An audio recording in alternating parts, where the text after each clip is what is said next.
Hello and welcome. Here we are once more.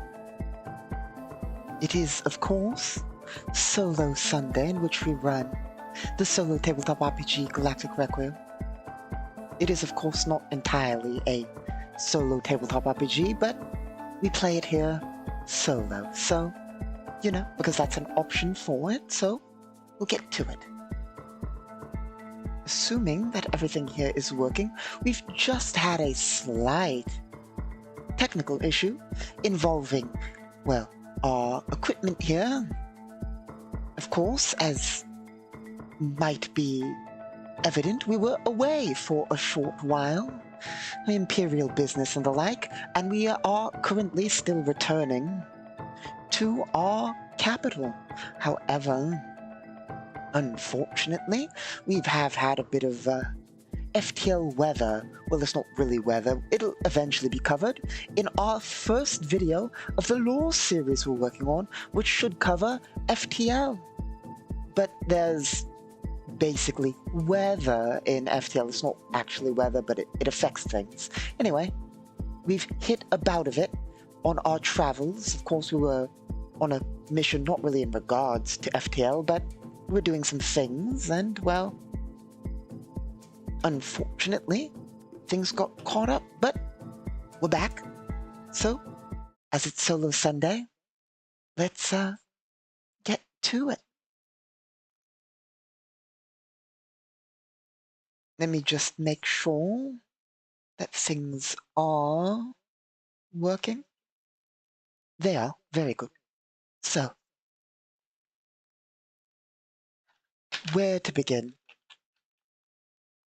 This is, of course, well, I shouldn't go over everything again. I mean, we've been at this for a while.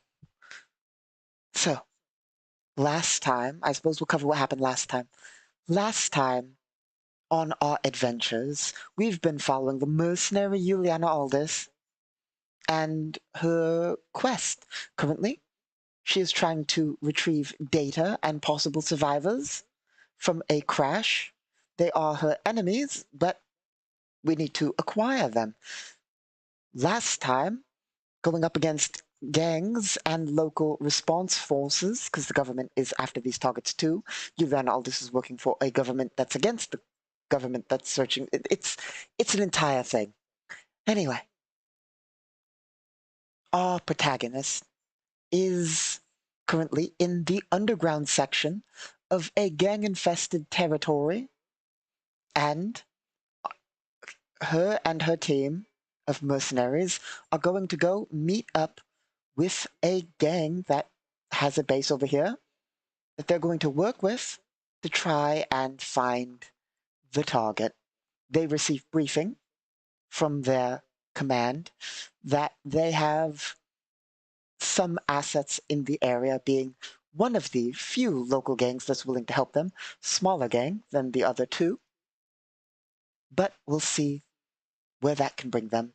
And we'll bring into play organization rules. We, of course, are not bound to follow Juliana Aldis. I mean, we will, of course, for a while, but it's not like we're stuck following Juliana Aldis.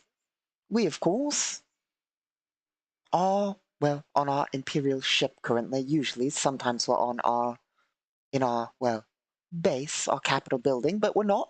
We're on a ship, but we can follow anyone in the galaxy for the most part. I mean, to get into the way things work, we can follow most people in the galaxy. We can't follow anybody because, unfortunately, there are certain individuals we wouldn't want to do that to. For instance, the loyal Imperial Lord Vaughn. We don't want to follow his whatever he's doing. We don't want to spy on a fellow Imperial Lord so prestigious and not a traitor or an eldritch monstrosity. You know, that wouldn't be ideal. So we'll continue to follow Juliana Aldous. Now, having just gotten her vehicle shot up, and basically from the surface, I suppose we'll go to that surface view. Here we are.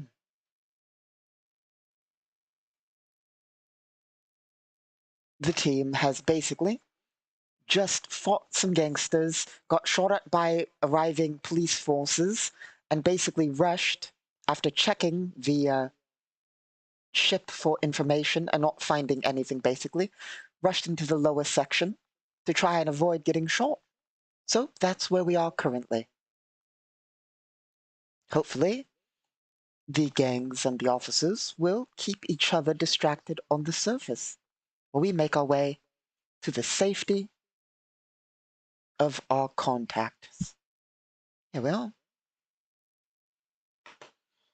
So, it is our move, and as we've talked about and decided before, we will take things slower, with more detail and description, and not try and rush through things. Sure, it will be a bit slower pace, but it helps with describing the world and everything. And we might ramble on occasion, but we'll try and keep rambling to a minimum, because that's for our World Building Wednesdays and Miscellaneous Fridays. So we'll try and keep the rambling to a minimum, but we will take things slow. Because I prefer running it that way, and I enjoy it more that way. Don't worry, we will still have our brutal combats when they arise.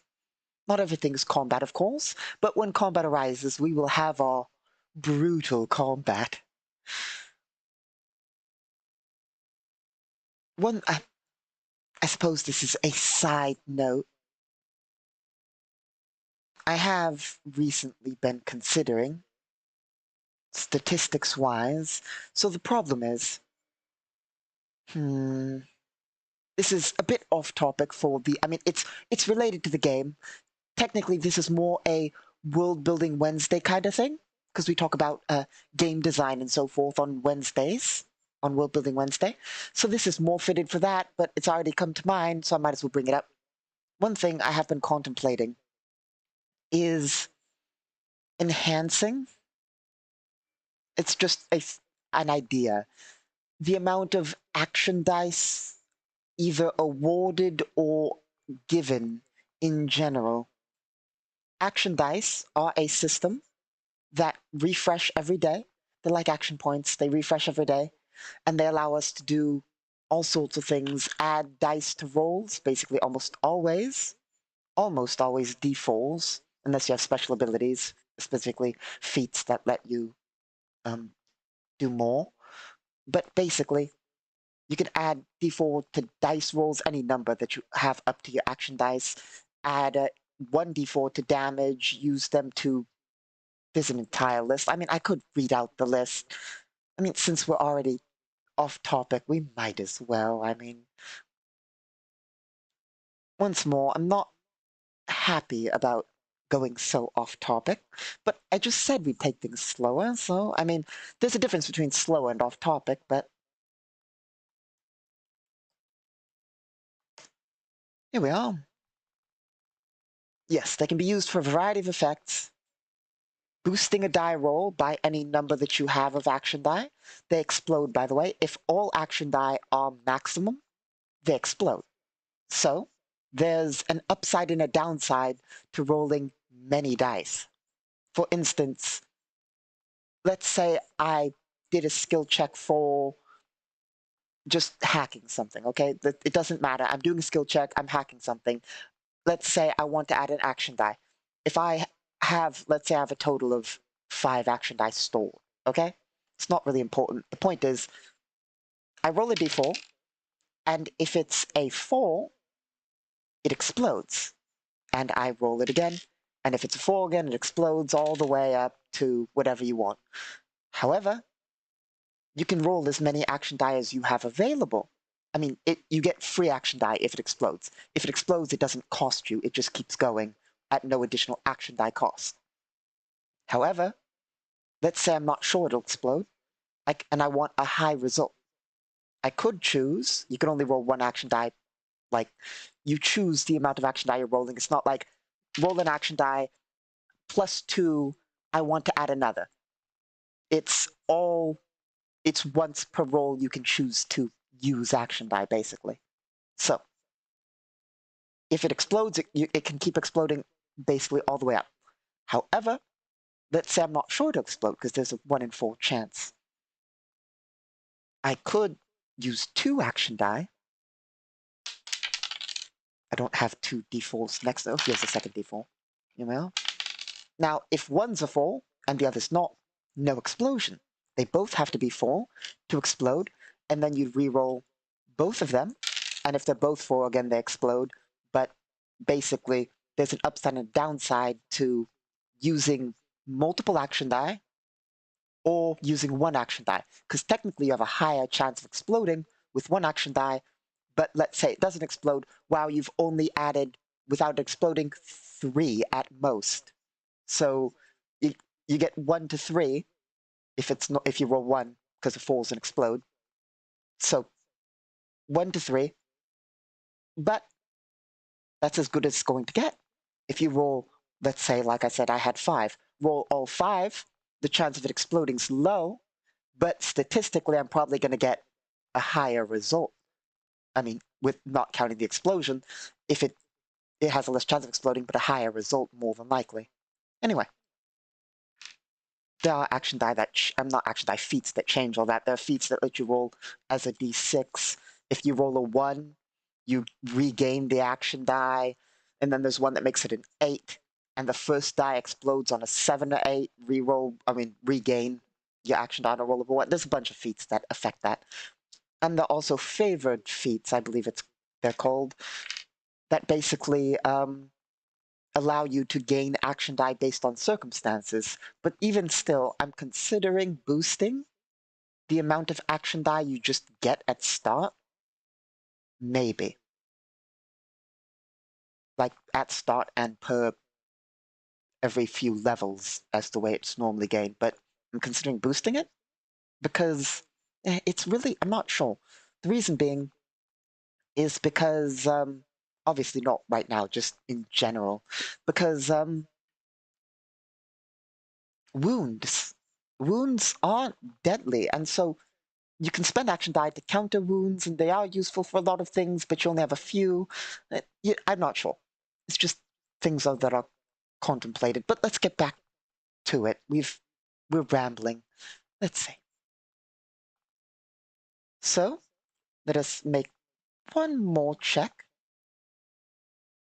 I'm always ever so slightly worried that I am not, like, that things have stopped working. There we are. Things are still running. Things are ideal. So let's get to it. Anyway, let's bring up our sheet. Let's quickly go over where we are. We are uninjured. Our vehicle is injured. And we have full action dice, which is 2 for us.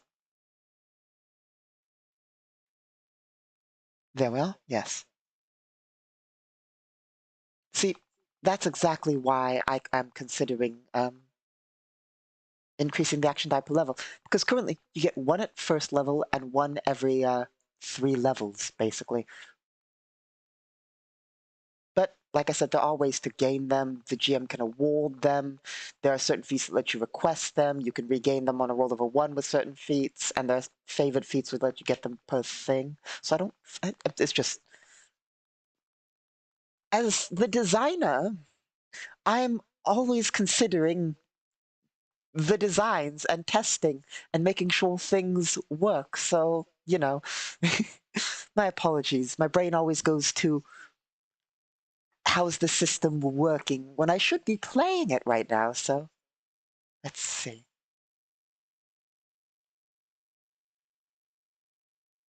So, having just gotten into the underground section, our team will move off of the platform and try and, well, get to their targets.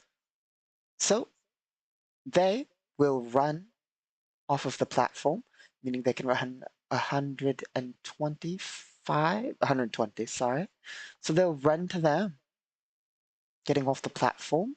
Juliana Aldis will drive.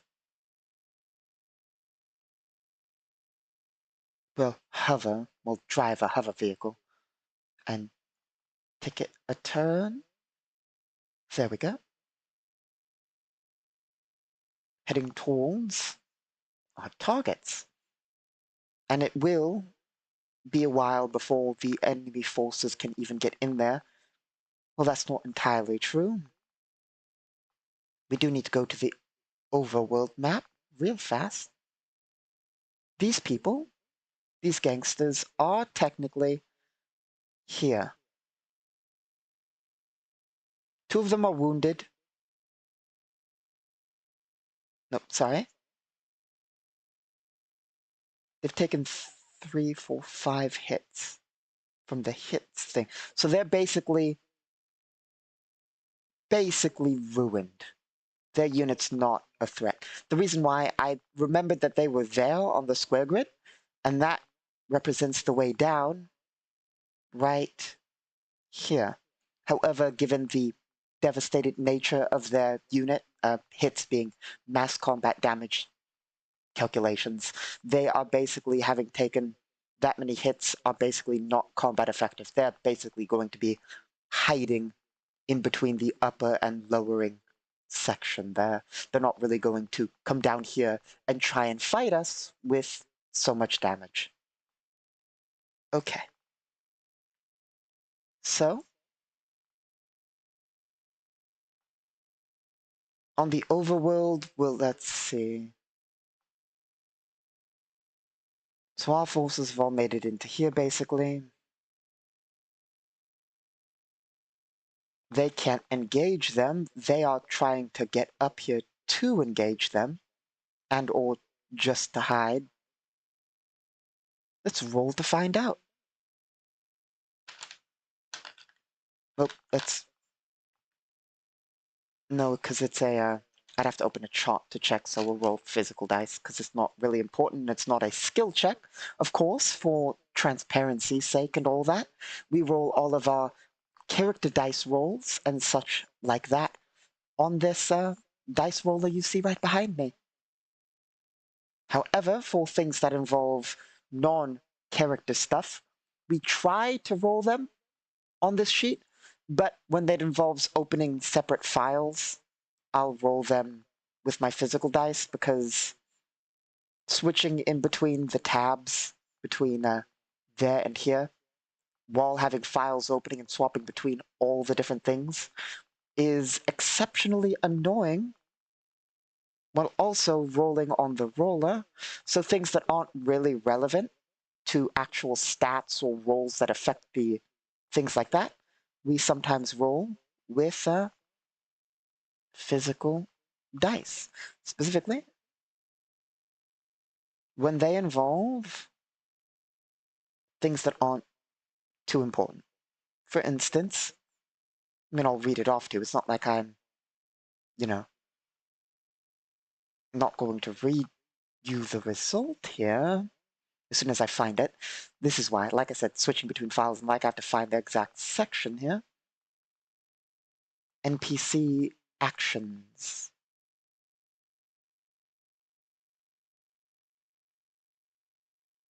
Here we are.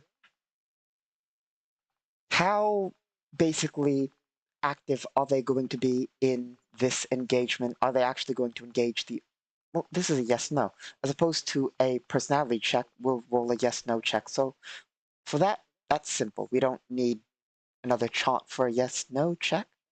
Yes-no checks are just 3d10s. Well, 2d10s and then one chaos die.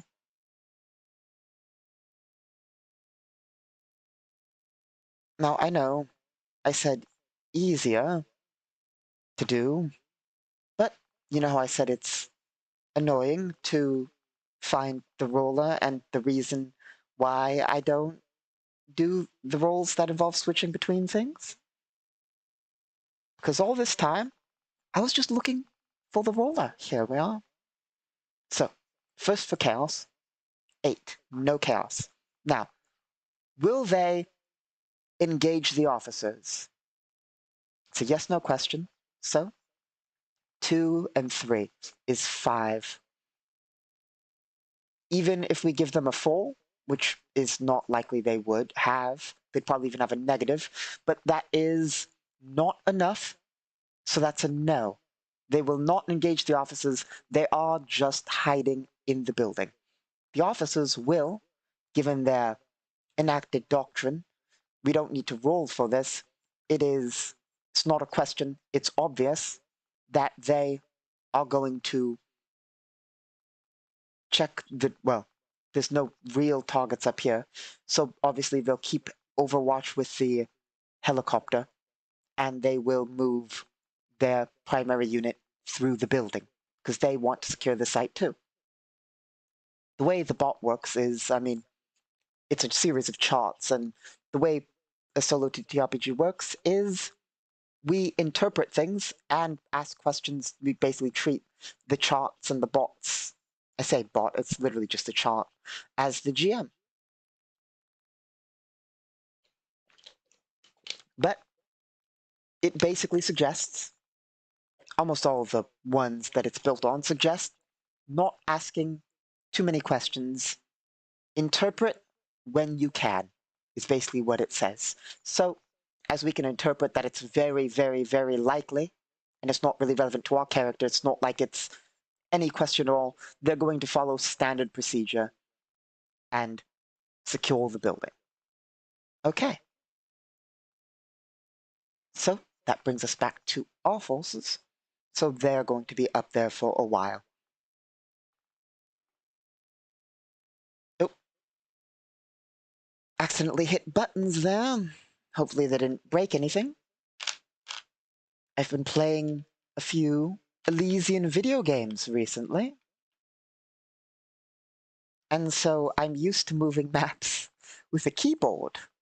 And so I just hit a keyboard button and was like, scroll. And then realized when the screen didn't move that, no, this is map tools. I have to drag by clicking the mouse. Anyway, so hopefully that didn't break anything with any hotkeys or anything.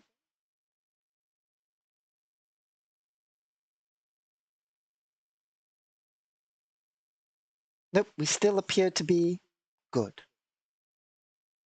So, let us continue. Let's see. All allies will continue on their way. Another run action. In fact, I will go as far as to say that combat has ended for our units. Combat's occurring up there, but we have several actions before anything would even be relevant to us. So we'll say combat has ended. Sending a message digitally via her neural data pad, Juliana Aldous will communicate with the mercenaries and they will all agree to head to the destination. Because one of the mercenaries is severely injured. Which one is it?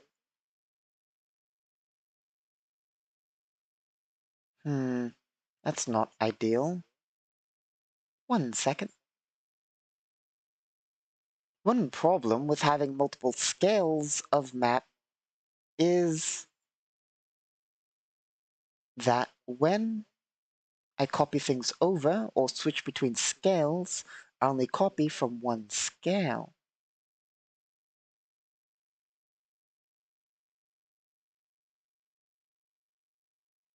There we go.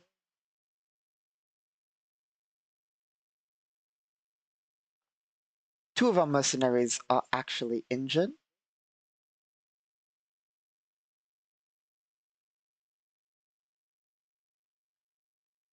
Let us swap over to our underground map and let us distribute the injuries.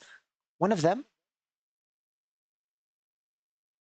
has 12 damage, and the other also has 12 damage, except one of those has -2 action die, and the other has all the action die but a minor wound to their large intestines. So, yes. So they'll communicate that they do need to get to their target location. I mean, we all do. So the party will head there. I mean, it's not a long travel. Actually, it's an annoying travel. We've already moved this direction, so basically what we would do is go here, here, and around, instead of having to deal with, it would have been easier, honestly, to go south, over, and up.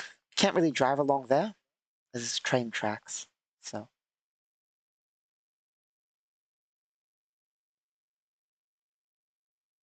That's one thing, well, that's multiple things we forgot to do. I was working on a map, as you may recall from World Building Wednesday. I think we worked on it on World Building Wednesday.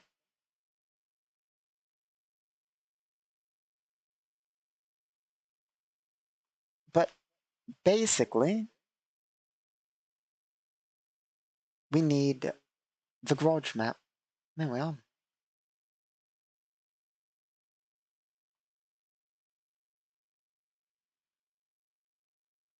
We also did not fill it with actual units. That's also one of the things we should have done.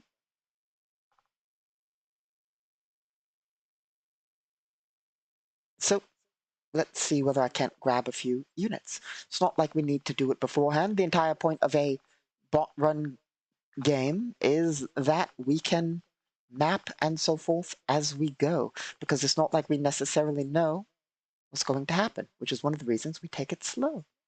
Here we are.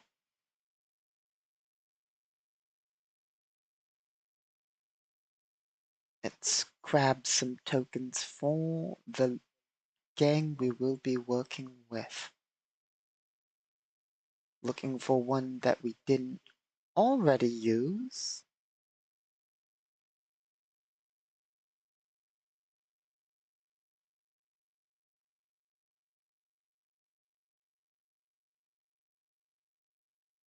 Hmm.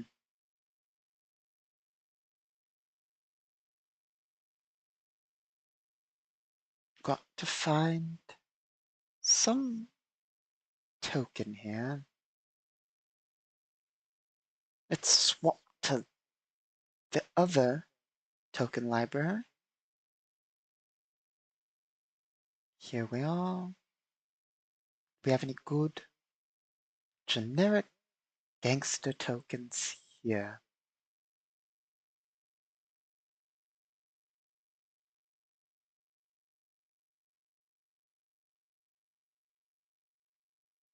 Hmm. Perhaps?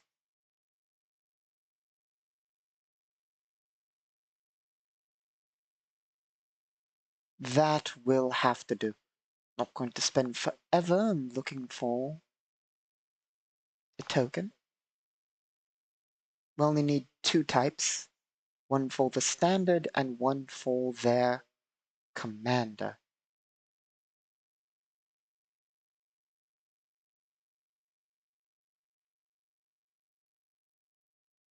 Let's see.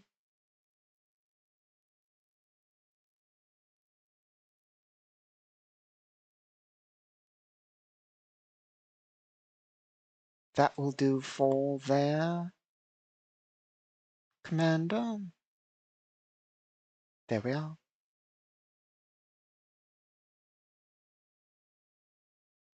Also forgot to put seats in his room, but that's not anywhere near as important. So let's actually place that one there as a copy template. Actually, we'll place it there. Okay. Quickly heading around the large underground section of the block, our party will arrive at their destination. Our team of mercenaries will head over to the building. Juliana Aldous will not exit her vehicle.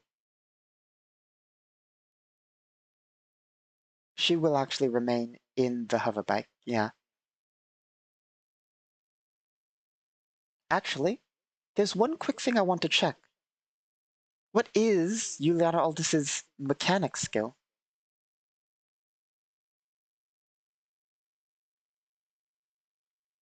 The reason being, oh, let's open the actual sheet. I say actual sheet, they're both the same sheet, but this one's actually more visible. So, the reason we're checking mechanic skill is, as you can see here, our hoverbike is severely damaged. So, hopefully we have some way of fixing it.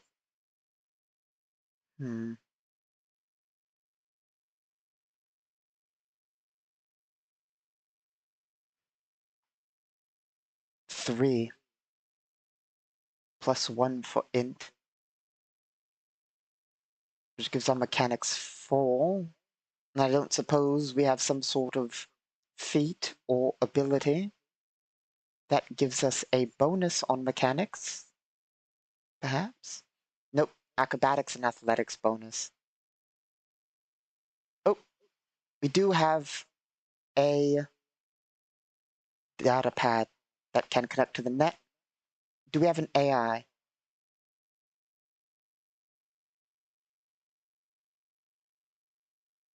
We do. So that's an additional 4. So a total of 8, plus 8 on a mechanics check if we want to make one.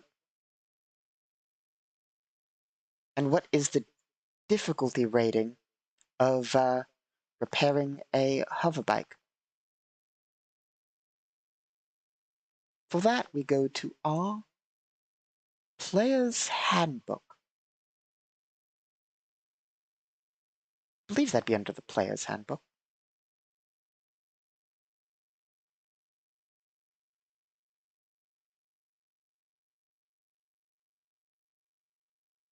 I mean, I formatted the sections of it, so, I mean, I should really know where it is.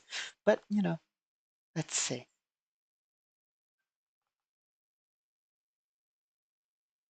Additional, no, not additional rules, not feats. Repairing and crafting. Here we are.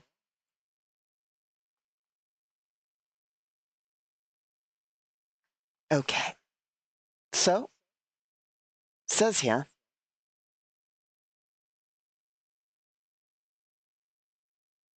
that it could be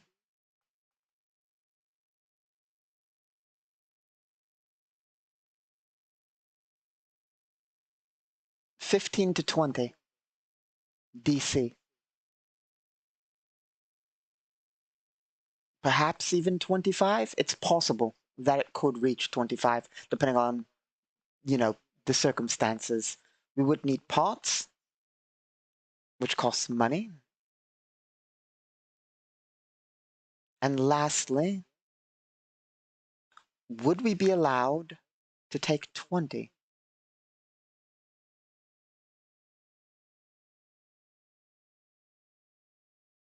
Hmm.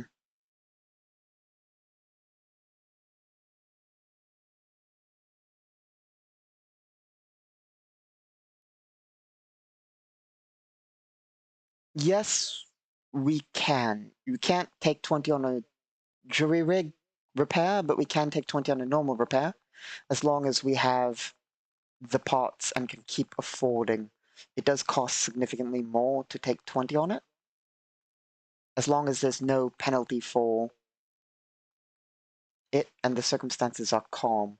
So obviously we can't do it right now, as it would take literally a day or two of working on it, even theoretically multiple days. So it's not like we can take 20 on it.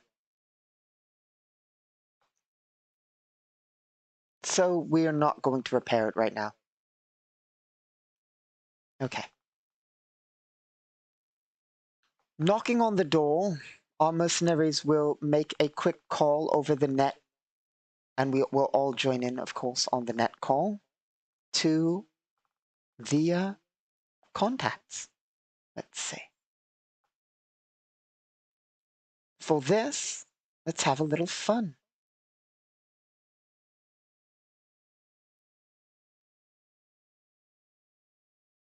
Where is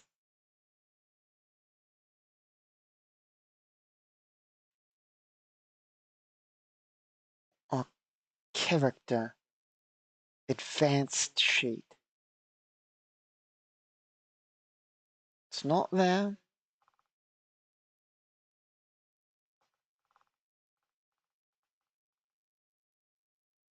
It's not that one.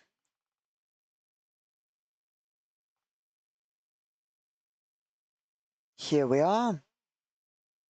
The advanced character sheet.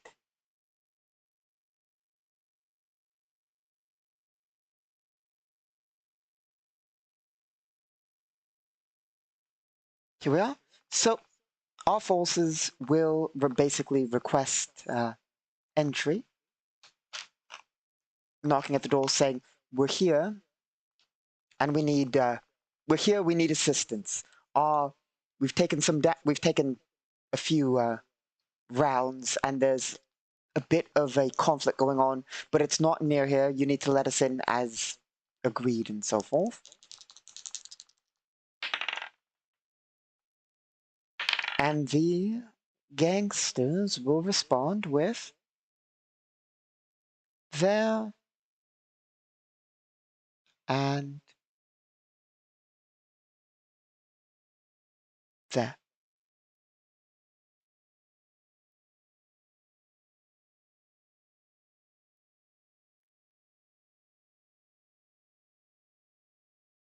They will adhere to what was agreed upon. The gangsters will send one of them to check and then open the door, letting our forces in. As he opens the door, he'll say, so you have made it. Was starting to worry with, the gunfire and let's see. Sorry, I have to think like a gangster.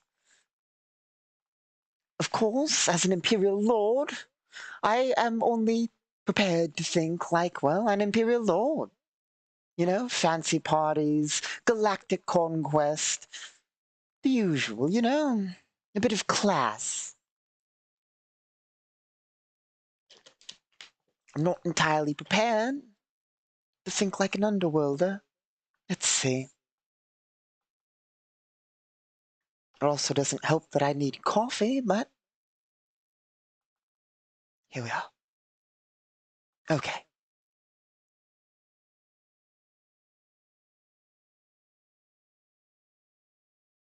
We're starting to think you're all died up there. The boss wants to speak with you. And, the mercenaries will, let's see. It's a bit harder than that to kill us, the mercenary will respond. But we're glad to have made it. Take us to your boss then. And you and Aldous will park in the garage. And the team will make their way towards the boss's office.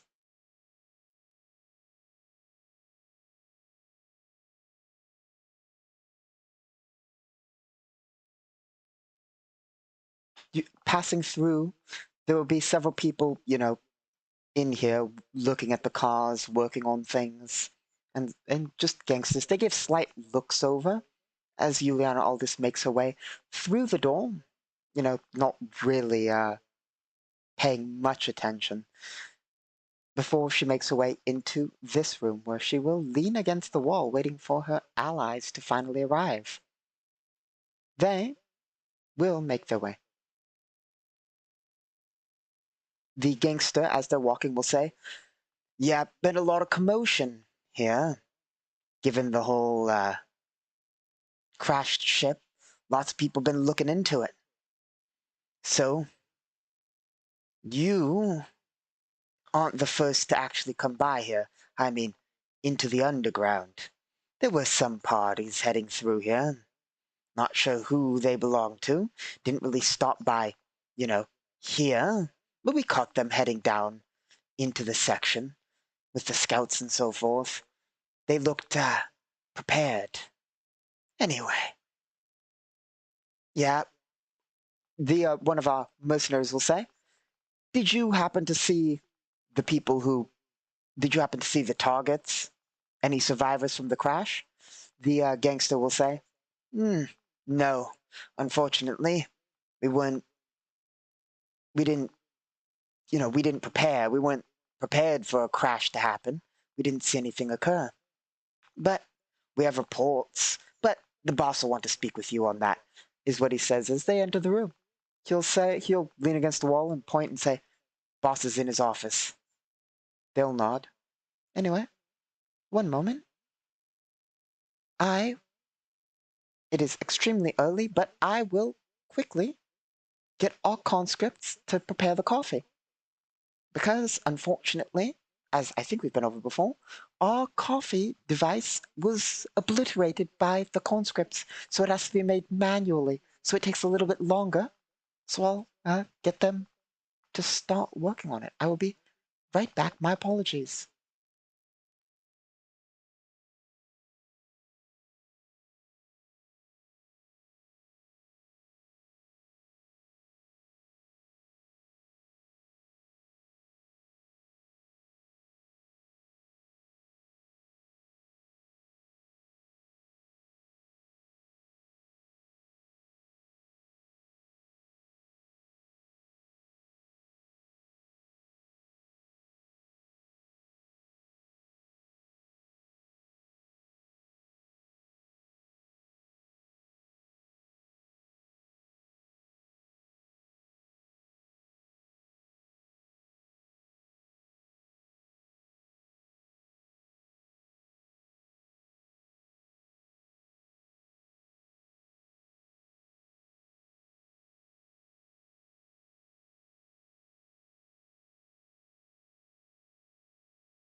Here we are.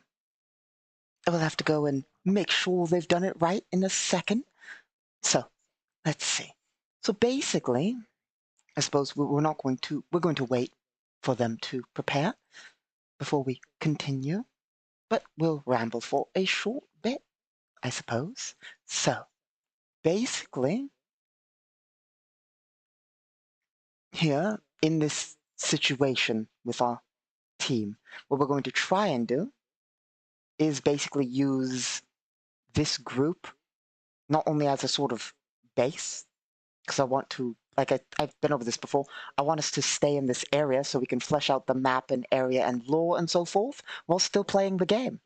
But one of the other things is basically we're going to use the organization rules for running an organization to represent the gang that we're working with. So I get to show off that a bit.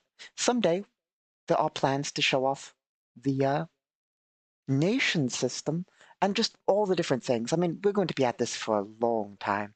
So let's see. Of course, throughout our adventures, we'll follow other characters too.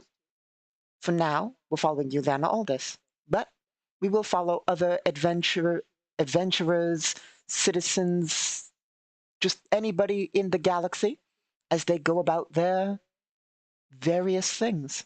Some of them will be more exciting than others, of course. Well, personally, I find it all exciting, but there are, I mean, I think I've been over this before, given our nice challenge resolution system called CRISP, we can follow anything. We can run a restaurant using organization rules and CRISP rules for sort of entertaining combat. That's the entire point of CRISP. It basically allows us to make even the mundane a entertaining conflict, if you will. Not really a conflict, but you know. Anyway, I'm going to go and make sure the conscripts didn't mess up, and then we'll get back to the actual progressing the story and so forth. I'll be right back.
And there we are.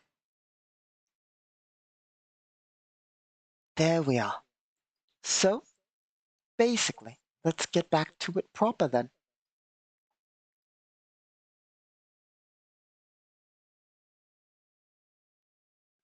So, let's do a bit of a description. Let's see. So, our gangsters just informed our team that the boss will meet with them. So, he will say, head on through.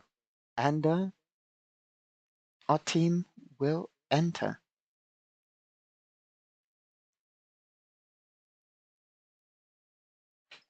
Before, shortly, the boss will enter the room. Let us use our fun generator once more.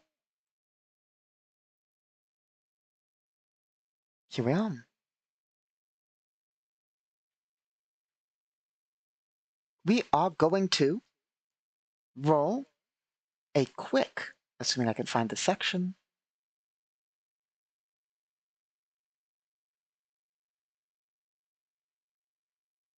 a quick single descriptive word of the gangster, the boss specifically.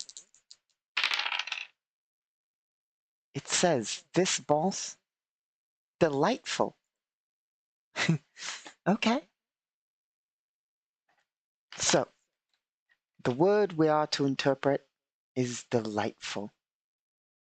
1 second.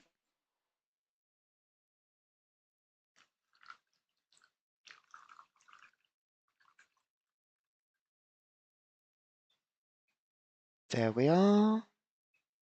Like I said, have to make the coffee manually, which means the water needs to keep being poured into it until it is prepared. Let's see. So, our team, let's see, delightful. So, the uh, the gang the gang boss will enter the room. As he enters the room, he looks with a sort of glare at the team, a sort of glare. And then he says, "Why are you standing there?" They'll for just a split second, they're about to respond before he says, "Have a seat. Have a seat. Don't stand there. Make yourself at home." He'll make his way over to the door and say, let me also make a note on him, noting that he is delightful. There we are. He'll make his way to the door and he'll say, "Snacks and drinks. Bring snacks and drinks for our guests. Come on." Before he heads back over and says, come on, take a seat." And the party will begin taking their seats.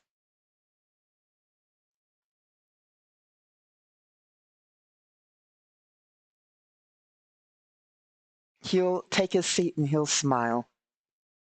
"Is there anything specific you want? Any kind of drink, water, beer? What do you want? What do you want?"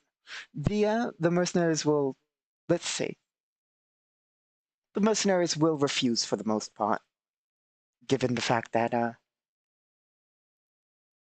well, they're here on semi-official business. Juliana Aldis will say, Do you have any do you have any cheese-flavored crunchy bits?"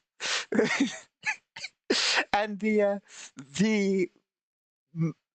gang boss will say, "Yes, yes," and then he'll lean over and he'll yell towards the door, "Cheese crunchy bits! Bring the cheese crunchy bits!" And then he'll turn towards the gang and say, well, towards the mercenaries and say, So, I've been contacted by your group. We've been informed of the situation, and, well, we're here to help. Well, we're being paid to help, but, you know, that's just the way it is. I mean, I suppose you're being paid to be here, mercenaries after all, but we all work together, we all get paid, we're all happy. If there's anything you need, for the most part, your organization says they'll cover it through channels. But if there's anything they won't cover, I'm sure we can come to an arrangement. And hell, your organization, they'll pay. But if you all need anything personally that they won't cover, I'm sure we can come to a reasonable agreement. You know, let's just say that organizational contracts don't get the full discount. But if there's anything you need, the mercenaries will nod. The mercenary leader will say, "Thank you, thank you."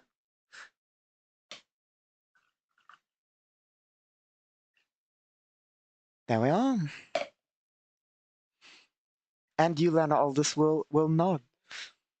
The mercenary will say, "The only thing we need right now, primarily," he'll look at his two, well, they'll look at each other, the mercenaries, and he'll say, "We'll need some,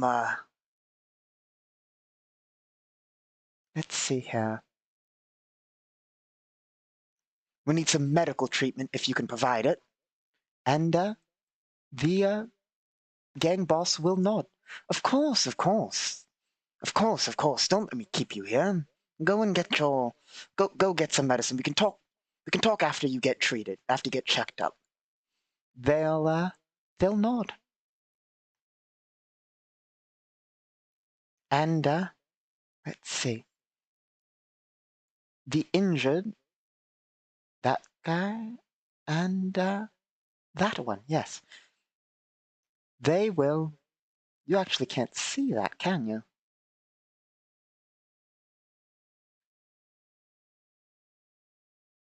Ah, yes, you can't. Okay. So, basically, when I double click a token on my end, it brings up another window, basically a sub window of map tools, and I keep a lot of notes in there, mostly of damage taken and just important little notes. But they're usually not too important. I'm just surprised. Hmm, that's a bit strange.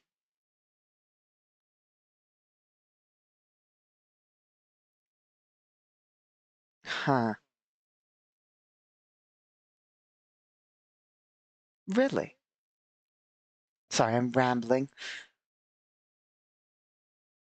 I was just thought for a second that I recalled. Maybe it's only objects? I'll show you what I recalled. Nope, did I delete it off of there?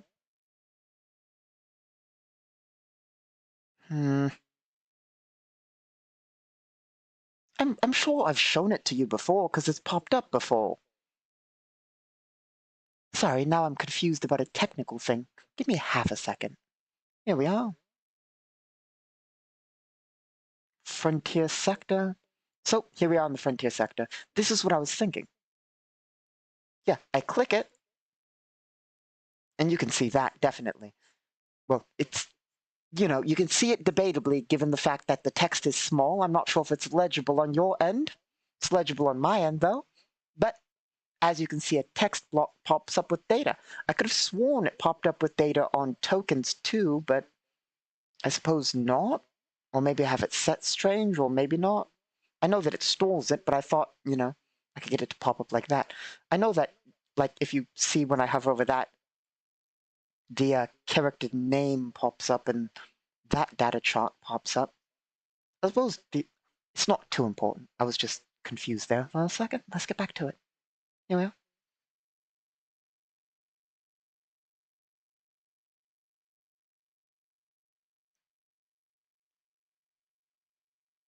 So R2 will go and receive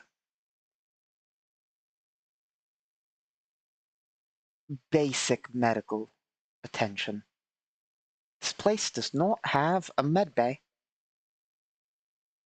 So I assume that they, being a gang that gets into fights and so forth, have some way of treating people. So I assume they'll treat people in the mechanics area. So our two injured will head there and attempt to get treated by the gang doc. Specifically with first a couple of first aid checks. Let's see. At level 4, meaning that all I'm checking the rules real fast to see how much our person can even treat. That's a bonus on checks, not actual points. That one is a bonus on points gained. And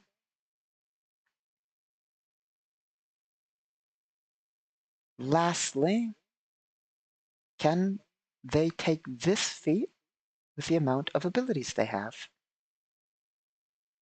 No, that's just a bonus to. Okay, so we're going to roll 2 medicine checks.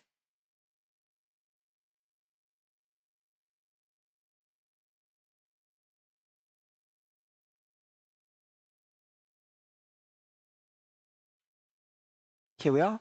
So 2 medicine checks with a bonus of 3, I believe. Yes, 3 on top of whatever other bonuses they get. And then on top of that, plus 2 HP to whatever the result is.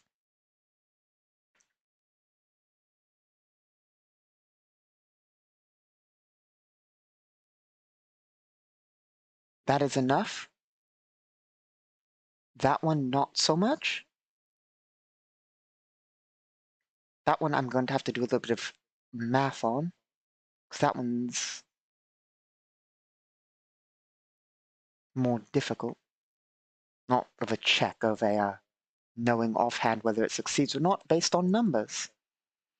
The other one was a success because of basic treat injury, if I've done everything right, given that we are using this set of rules, is a 15, I believe. Let me quickly double check that, I suppose.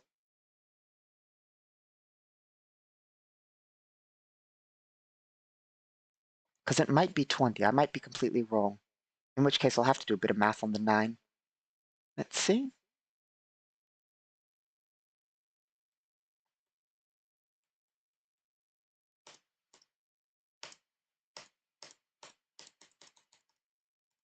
I should have gone to the index. Here we are. Okay, yes, it is a DC 15, assuming we're using this mode.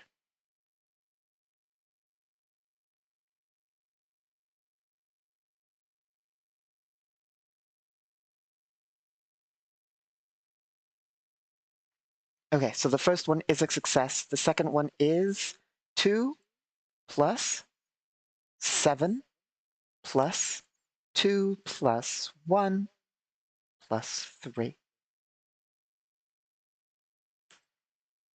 And I believe that that's a total of 15, but I'm pretty sure there are actually a few more modifiers for occupation and some other things, and neural data pad more than likely. So that is more than a success even with a 2. I believe. There's one other thing I need to check, which is what is the failure range? Because if the failure range is 1 to 2, then that is not a success.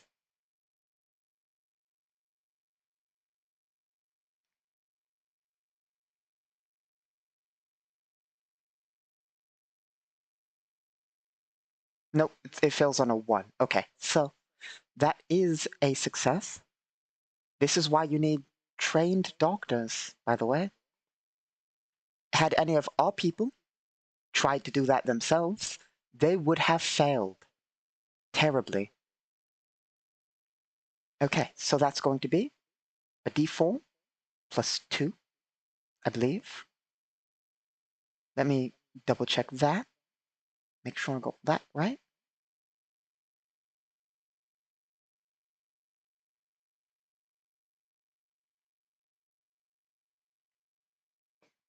Here we are.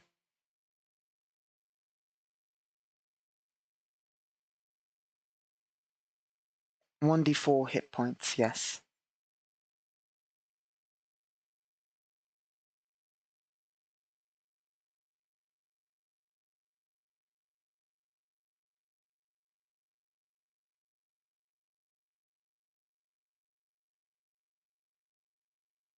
Yes, okay. So that's going to be 1d4 plus 2 twice. 4 and 6. So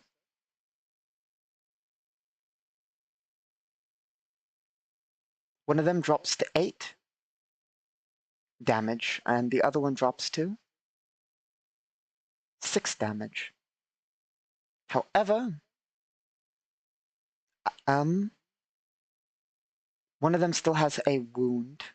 That's not ideal.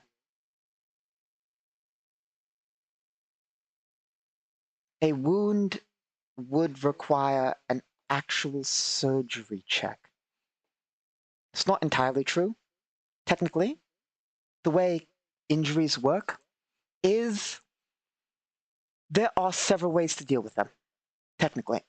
So healing them, setting them to heal, requires a full check, like a surgery.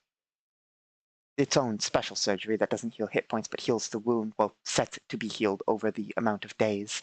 Second, you can make a constitution check, not to not be injured, but to ignore the penalty the injury applies.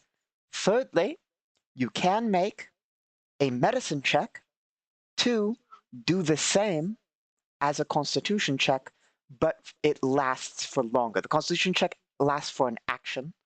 The medicine check for doing the same lasts for, I believe, an hour or something. Something like that. It lasts longer. I'd have to check the rules. But basically, um, that won't be too useful. So we will see how long. It would take hours, wouldn't it? We won't treat the injury. I'm sure this won't have repercussions in the future. We'll treat the injury.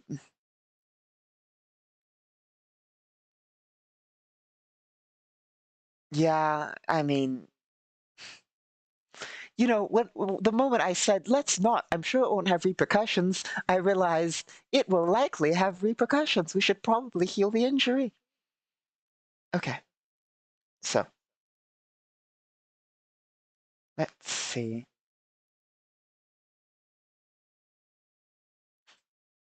It will take time. 1d4 hours, I believe. So, surgery check. 20. That is a critical.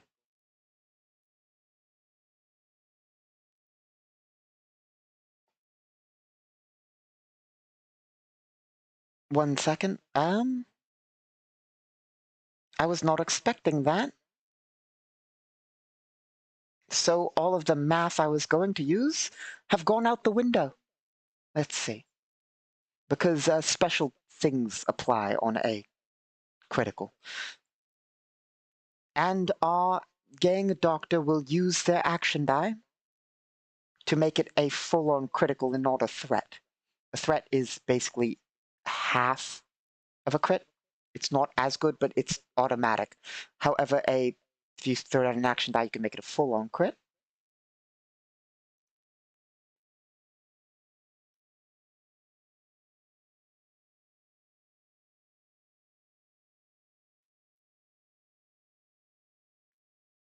If helping with an injury, reduced to 0. Where is it? Here we are. Making sure I'm getting all this right.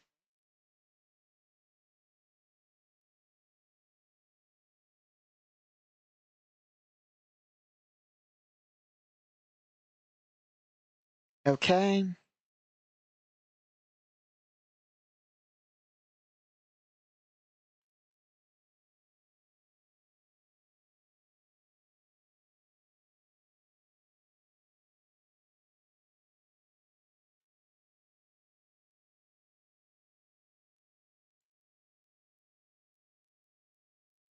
Here we are.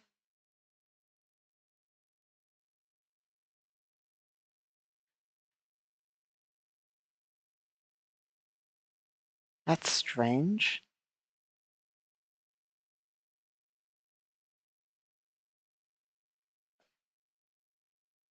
Okay.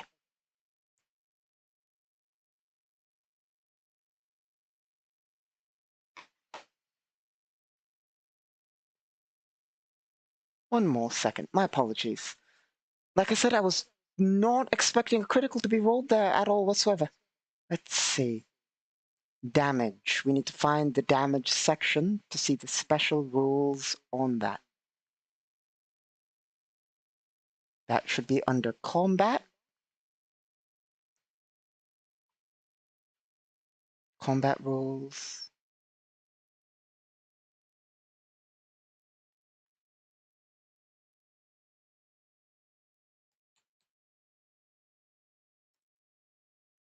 Injuries.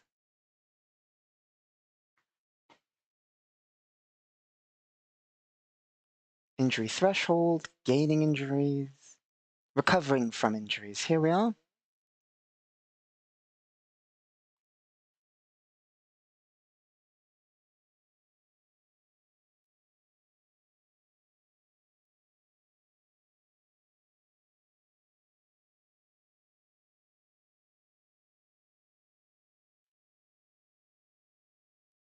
Where is it?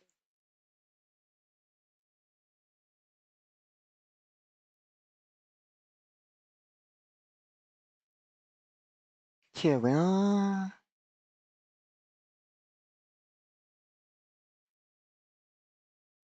So, normally, what kind of wound is it? I suppose that's also relevant. It is a minor wound, meaning that is a -1 wound. So, that drops to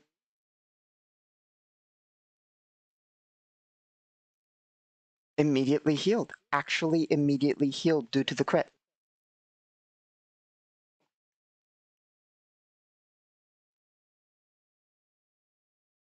And it takes half the time of a d4.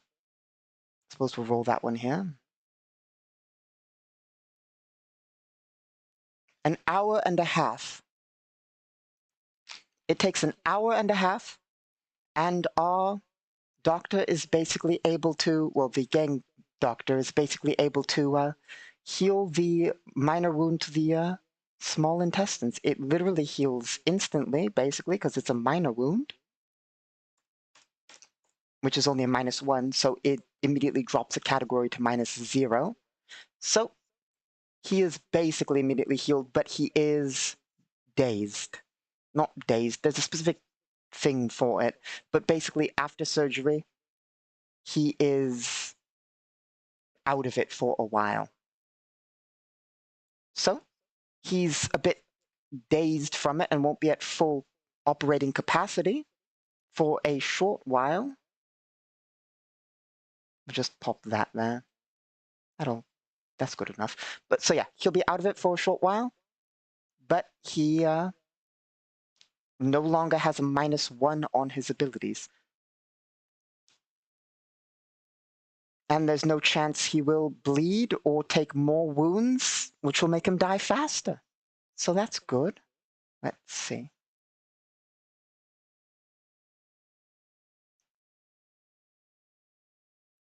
Do we want to do another surgery?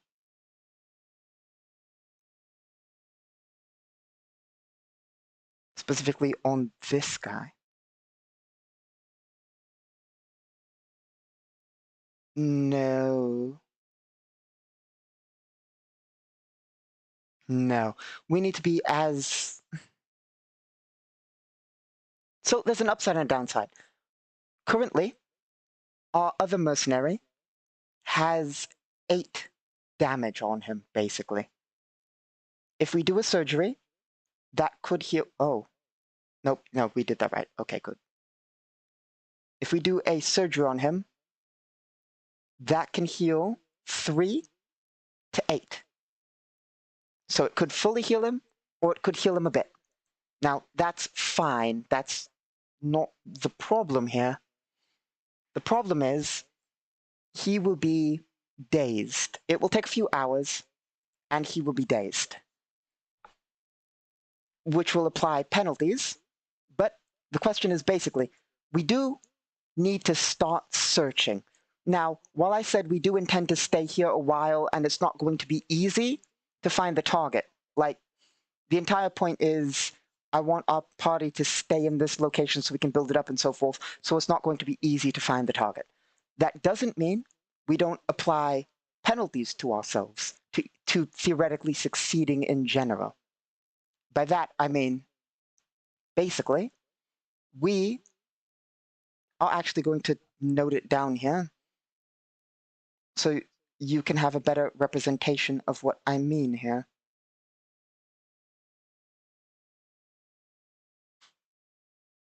Basically, where is it? There it is.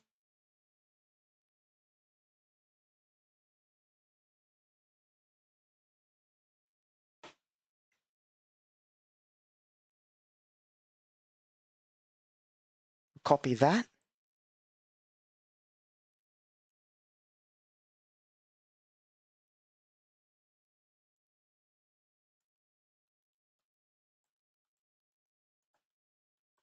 Finding the target.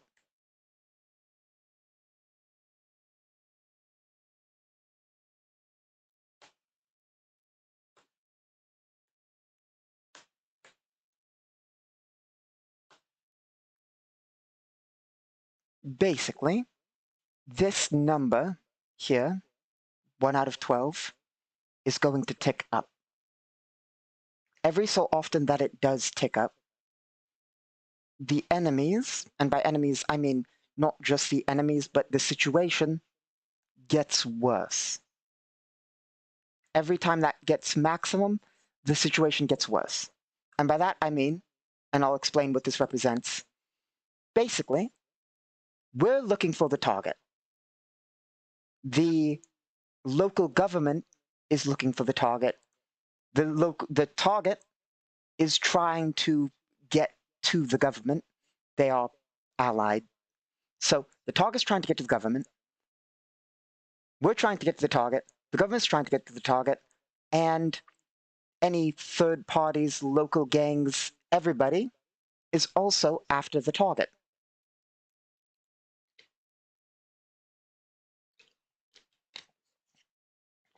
So,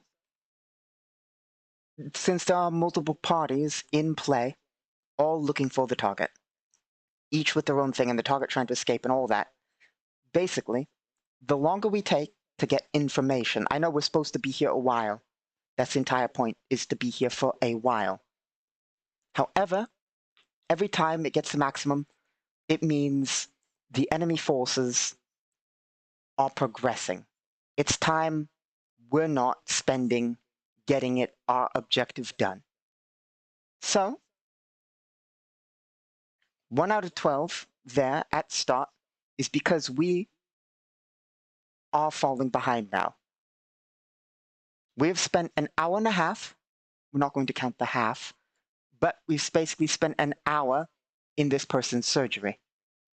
We only have one medic, so we would be spending more time picking up if we try and heal him. Do we want him at combat capability, or do we want him, uninjured, less injury, more time dazed and not searching and not gaining data, or basically healed or not healed? If he's not healed, we have more time to search, but he's injured. If we heal him, we're losing time on our clock, but he is in better shape to help us. And that's the real question we have to face there. And I think that, let me check his full health real fast.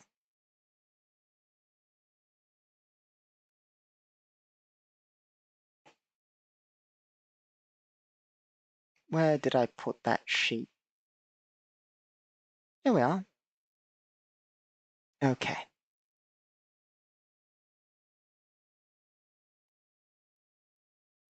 So he currently has like 12 health, if I've done that right.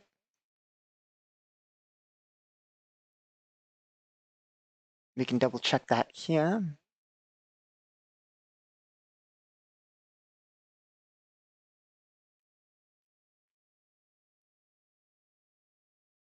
No. So he should have 14 health left. Okay.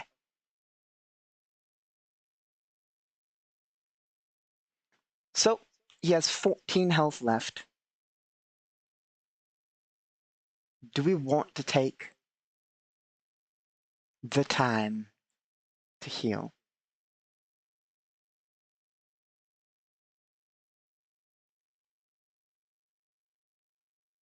That could get us a check on our bike too. And since that's not the same thing, not the same person working on it, that would be at the same time.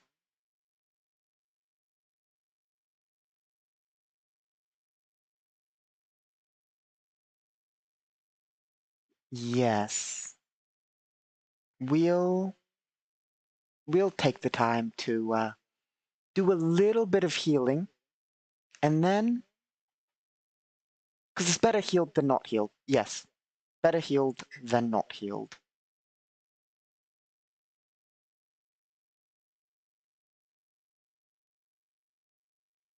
In fact, we'll leave them behind. Juliana and the other mercenary will head out to search without the hoverbike too. Leave everything to be handled here. We'll of course make the roll for it right now, but we're going to basically go and search without them. Risky, but it's the best of both options, perhaps?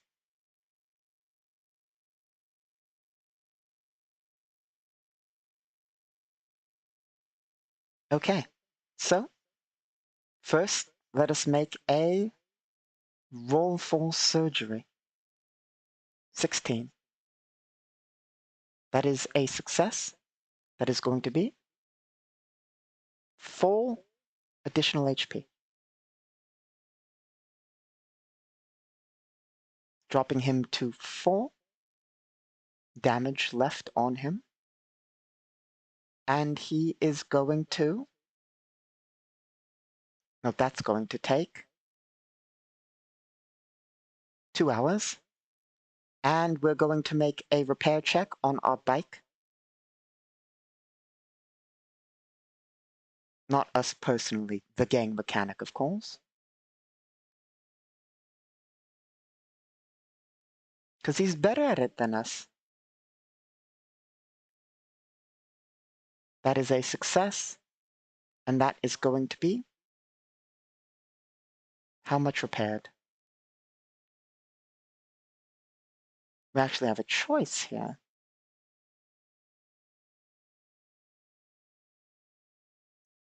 Are we feeling lucky or not?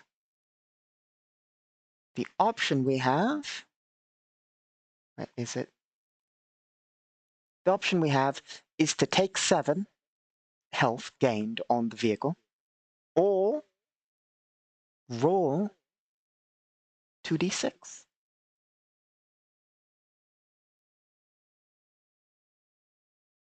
I think.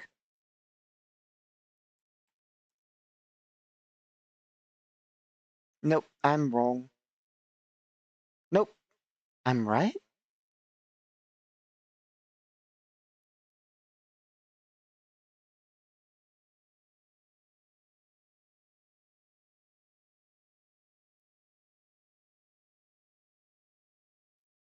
Okay, yes, it is. We can take 7 or roll 2d6.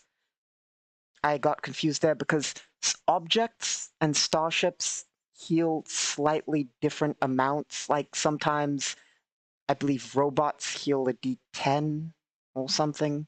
It gets a bit. There's options on how it works. Not really options, but I thought it was 2d6 and it was. So 2d6 or 7, I suppose we'll risk it. And we didn't get terribly on it. I suppose there's one last thing I want to check.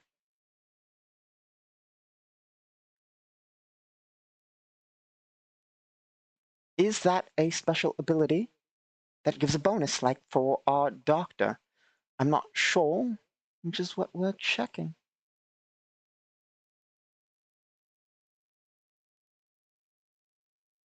Here we are. Nope.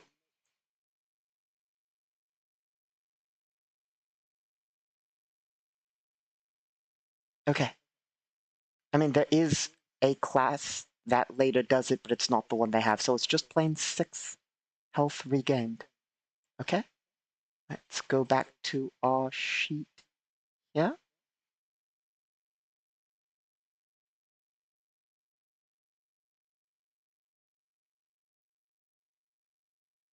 Here we are. Oh, have to make it visible. That's important.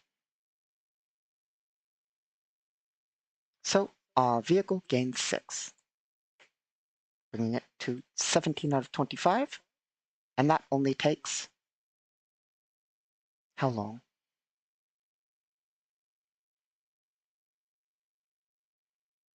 An hour?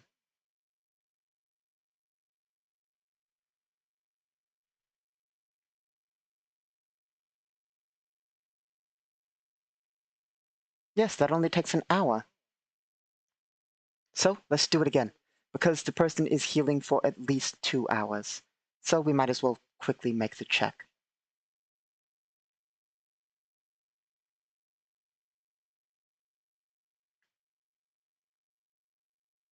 That is a success.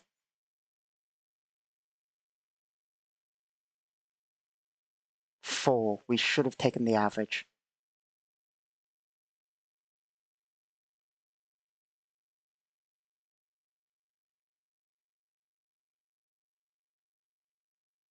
Okay, let's go back over to our sheet. And we add 4. 21. Our vehicle is coming back to us. There we go.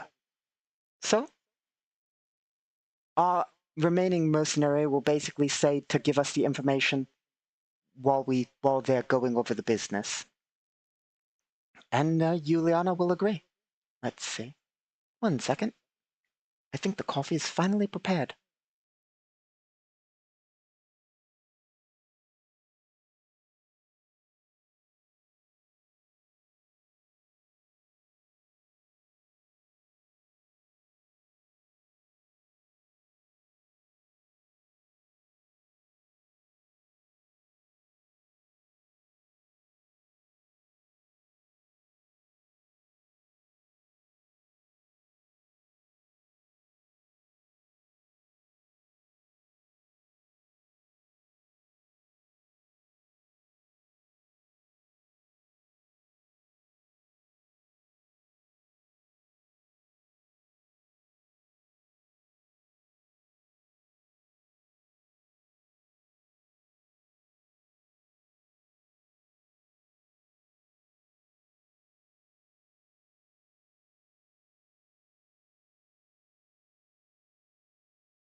There we are.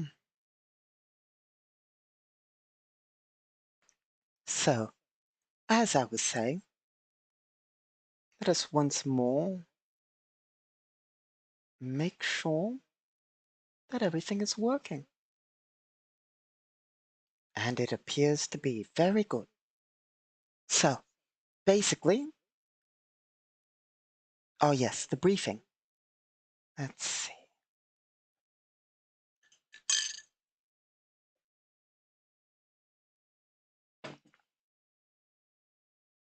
The gang boss will begin giving us information on what they have. Let's see what that is. Because I don't actually know anything from here. I mean, the only thing that I knew solid was that we were going to meet with the gang. That's the only thing we've prepared.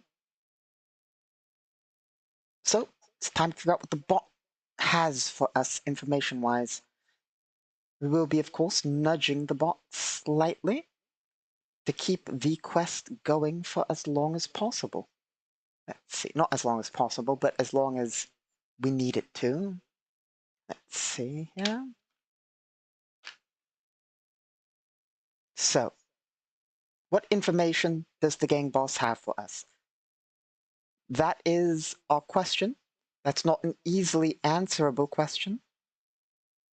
So, let's bring up the large sheet and get to work.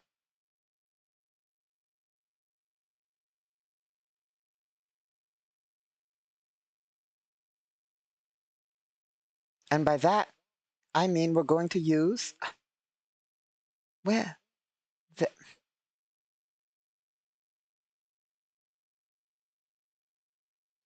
Like I said, the reason I roll normal dice to get things that don't involve sheets so I don't have to switch between is, as you can see, that entire time I was looking for this one sheet.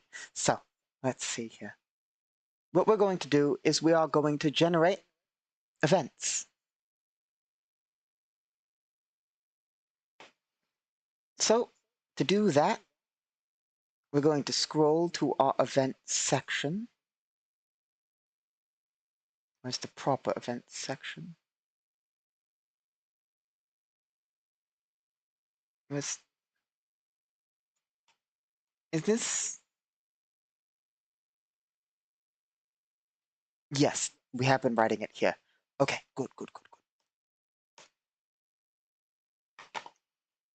So we're going to use the picture generator because it's fun. But first we need to generate whatever they're called. Moods? Sort of. Like sometimes they give like feelings, but not really. Here we are. First things first. I'm going to roll this all physically because I don't want to have to search for that thing again.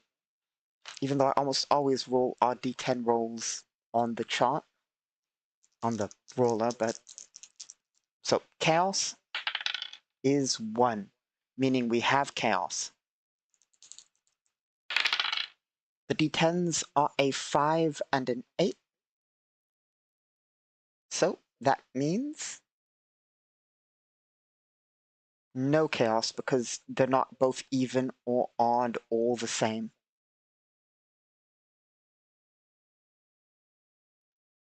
That's 13 total of a 5 and an 8, which means focus thread. Focus thread translates to...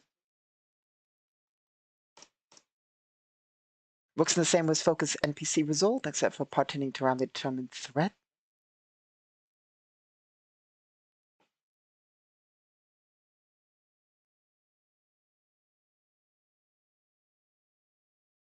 So the answer centers around the thread.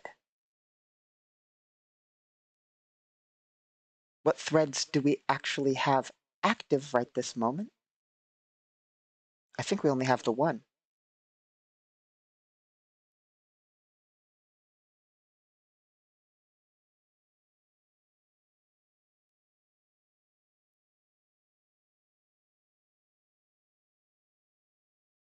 Yeah, we only have the one thread. So what we're going to do is we're going to roll.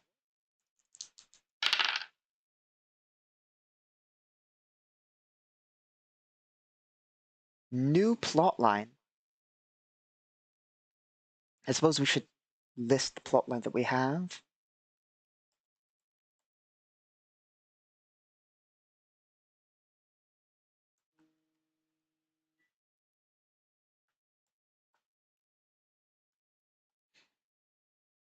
We'll just note find representative because that's kind of what it is, but it also says generate a new plot. So if we're generating a new plot, we need to go to the generate plot lines section.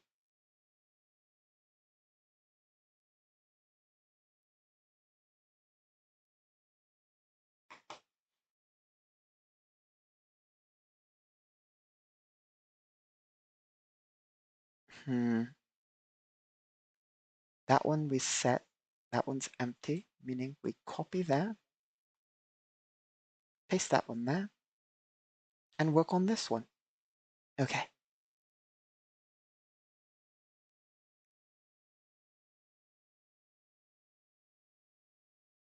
Oh, scrolling too far. I was looking, I thought we were in a different file there for a second. Here we go. Nope, I was supposed to, this is what I'm looking for. I'm gonna need to roll 5, so let's see. Mystery, action, personal.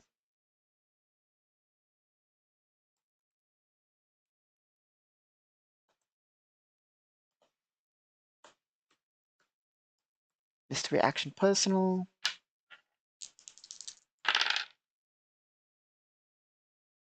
Really? Tension and no, yeah, tension and social.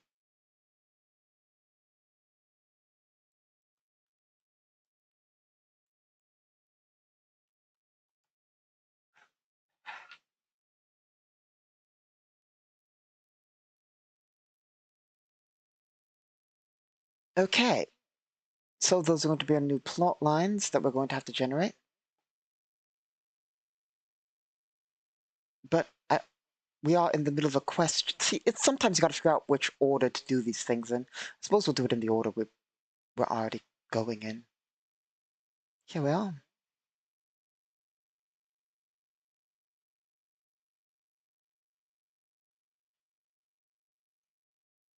So first is mystery, right? Oh no. Accidentally minimized the window there and got concerned. There we are. Okay, mystery. Let us roll those dice.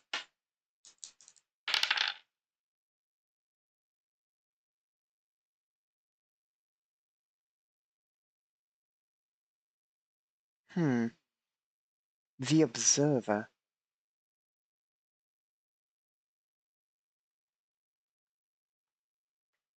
Whatever that means. Of course, we'll check it shortly. Now, action.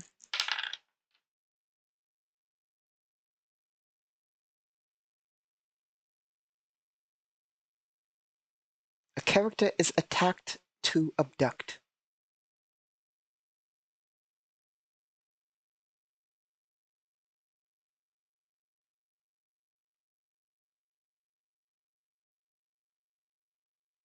Okay, personal.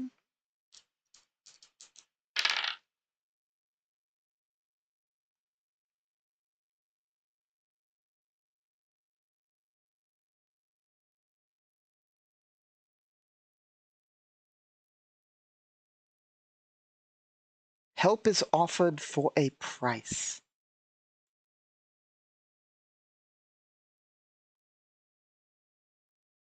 Tension.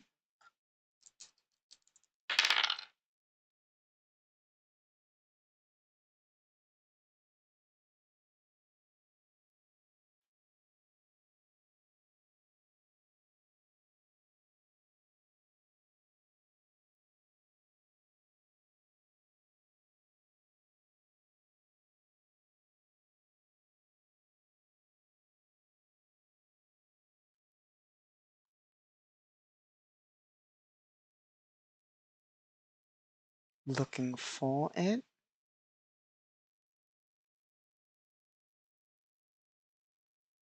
None. Okay. Tension is none. And social.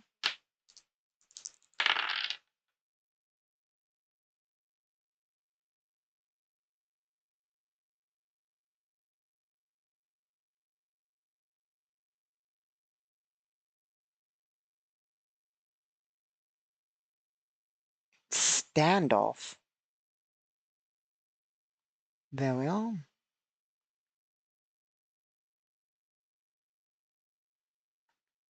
Those are our plot points that we're going to have to piece together to figure out what the plot line is. New plot line? Yes. We'll also have to name it. Turning point 1 of a new plot line. Let's also get those images before we go interpreting this, because the images will help us interpret what all of this means into a coherent thing.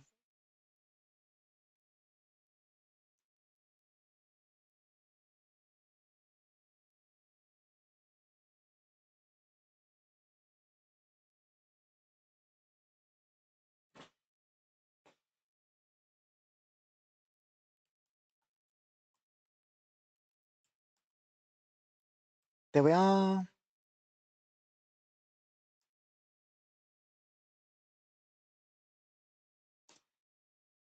Now we need our images. This will take a moment. as generating these images always does. Let's see. We need a D10, a D6, and a D8. There we are. Oh, after all, only 2, not all 3. Let us make sure I'm rolling right. So let's open our book and see which ones I roll first for across and down.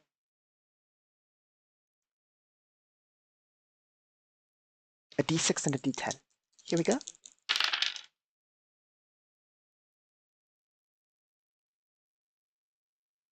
46. Okay. Now a D8 and a D10.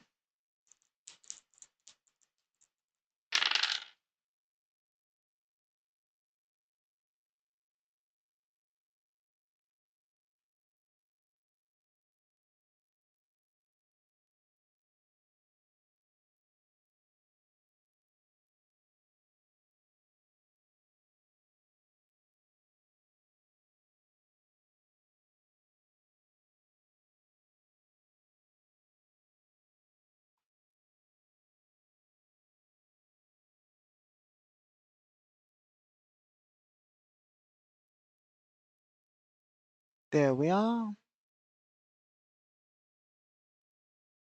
Our first image has been acquired, but we need 2. So let's do that again. However, we will try and do it faster now that we recall how this all works.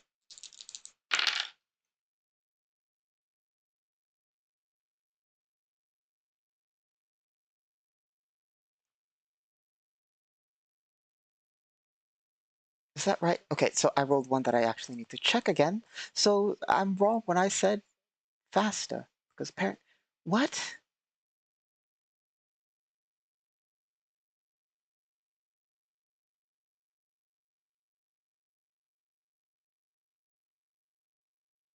Oh,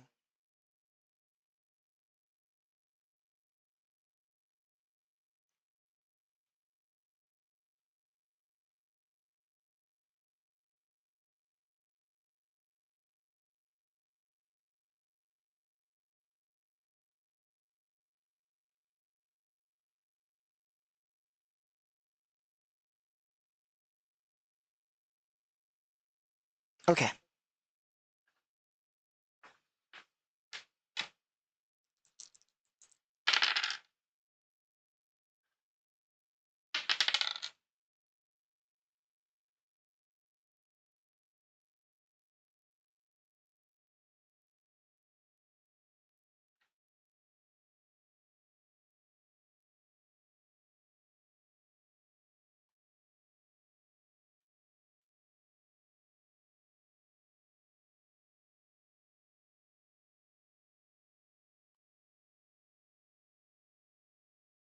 Image 2 acquired.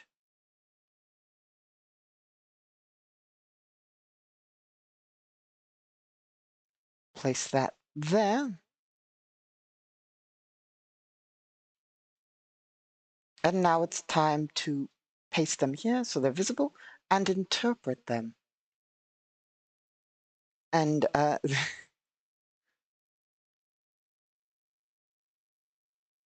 oh, okay.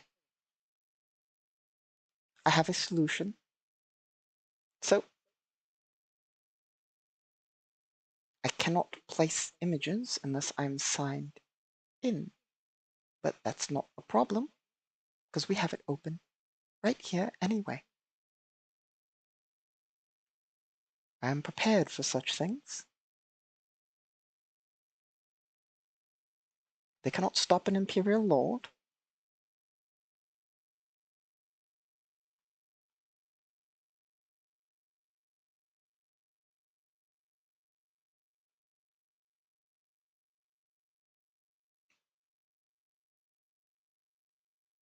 We've been stopped.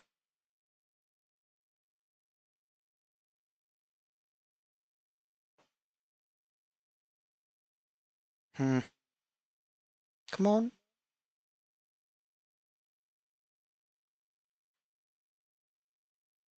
Why? Oh, because it needs to. Hmm.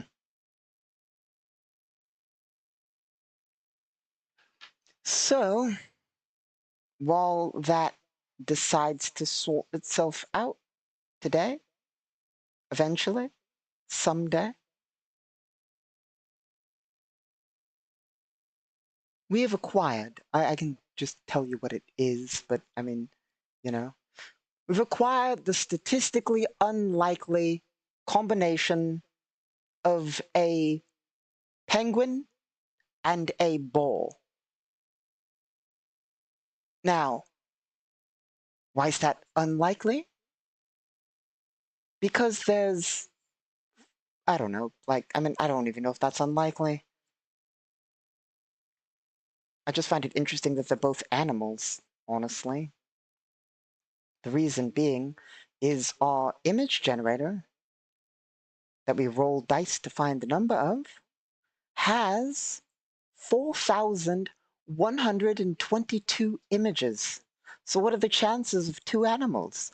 I don't know because I've never actually counted how many options on there are little animals and how many aren't.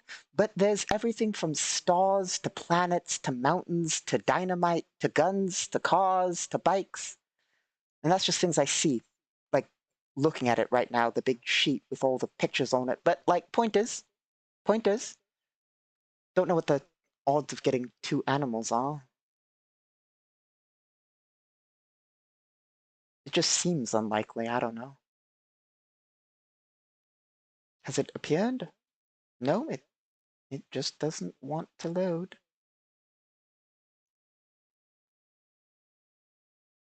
So my workaround was, oh, we've loaded.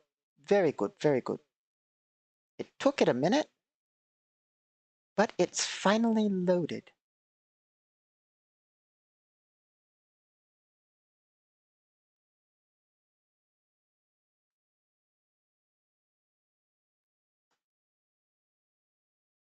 What? There we go. Finally. A penguin and a bull. So, I suppose the question is, well, the question was, what information do they have? And we need to interpret new thread, a penguin, and a bull. And the information we have on our new thread is, well, observer. The observer, characters attacked to abduct, help is offered for a price, none, and standoff. And in this interpretation, we have to interpret in any way. I mean, like, it doesn't need to literally be a penguin and a bull, but, you know, it needs to be interpreted in some way. Now, the way it works, I think I've been over this before, but the way it works is not that the images themselves are what it is. Even when you generate words, the word isn't necessarily exactly what it is. It's how you interpret it innately that makes sense with the situation. For instance, as an example, if we were searching a series of warehouses and we got penguin, that could mean a variety of things. It could mean that we're searching a warehouse for something, we roll random image penguin. It could mean, well, we found a freezer. The target is in a freezer.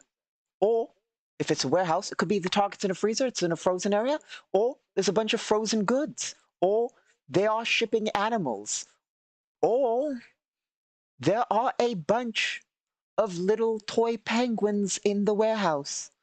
Like, it is literally however you interpret it that makes sense to the situation, but in some way, at least loosely related with the image, in at least how it, at the minimum, how it makes you feel, at the maximum, involving the literal image. It's usually unlikely it involves the literal image, but, you know. So yeah, we're gonna have to fit a penguin and a bull. Obviously, given the situation, the only thing that comes to mind at first for penguin is cold. Unfortunately, thinking of cold then makes me think of forest for bull. It's cold forest. We're on a planet in a city in an underground area. Park, perhaps. A park near something cold? An ice rink. Because forest, park. Park, public space, penguin, ice ring. Or zoo. Could be a zoo. Got two animals, could be a zoo. Not sure. But that's the difficult part. Well, let's figure out what these mean. Then we'll continue to throw the ideas around until we get some sense of something. Because I don't entirely know what some of these mean.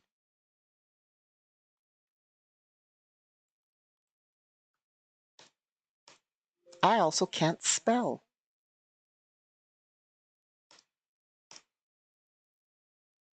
The observer. Whatever is happening in this turning point is presumed to be private from someone is actually being witnessed or observed. The observed is not aware of this observer. Okay. So someone is being watched. Someone or something is being watched. The character is attacked to abduct. That is obvious to me. We don't even need to interpret that. The target, our target, the person we're searching for, is attacked to abduct. They are actively abducting our target that we were trying to get. Specifically, as it's abduct, it's likely not the gang, not the gang. It's likely not the government. It is likely a gang or criminal organization has secured our target. Help is offered for a price. A character offers to help another character in exchange for something.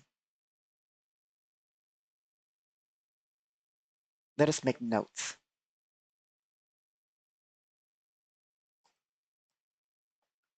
Someone is watching.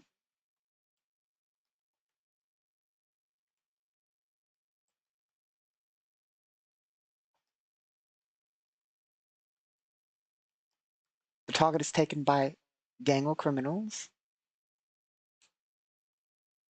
They offer